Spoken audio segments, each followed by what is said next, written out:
രണ്ടാളും എന്താ പണീന്? എന്താ പ്രത്യേകിച്ച് പണിയണൊന്നുമില്ല. പിന്നെ എന്നോട് കാര്യം ചോദിക്കണമെന്ന് വിചാരിച്ചിരുന്നു. എന്താ? അല്ല, എന്റെ അറബി ക്ലാസ് ഒക്കെ എന്തായി? അറബി കോച്ചിങ്ങിന് പോയിരുന്നില്ല? അപ്പൊ വല്ല മെച്ചമുണ്ടോ? ഞാൻ പൈസ ചെലവാക്കണതിന് കാര്യം ഉണ്ടോ അറിയണല്ലോ. അപ്പൊ എനിക്ക് അറബിയൊക്കെ പറയാറിയോ? പിന്നെ അറിയോന്നോ പറഞ്ഞ ഉമ്മാക്കേ ഉമ്മാനെ കൂറ കടിച്ചു ഹോസ്പിറ്റലിലേക്ക് കൊണ്ടുപോയിരുന്നു. ഡോക്ടർ എന്താ പറഞ്ഞെന്നൊക്കെ പറയാറിയോ? ഇല്ല, എനിക്കറിയോ. അറിയോന്നോ? ഞാൻ അപ്പ പറഞ്ഞു എടുത്തരാം.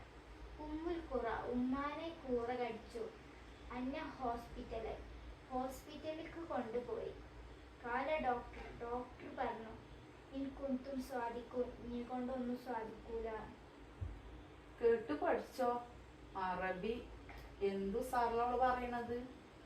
ഇപ്പാന്റെ അറബിനോടൊക്കെ എനിക്ക് അറബി സംസാരിക്കാം. അല്ലെങ്കിൽ അയാളെ അന്ന് ഇങ്ങനെ അറബി പറയുമ്പോ ഞാൻ തൊള്ളയും പൊളിച്ച് നിൽക്കലാണ്. ഇനി എനിക്ക് അയാളെ മുന്നിലൊക്കെ ഒന്ന് ഷൈൻ ചെയ്യാം, അറബി സംസാരിക്കണം. അങ്ങനുണ്ട് പഠിപ്പിച്ചേനട്ടോ.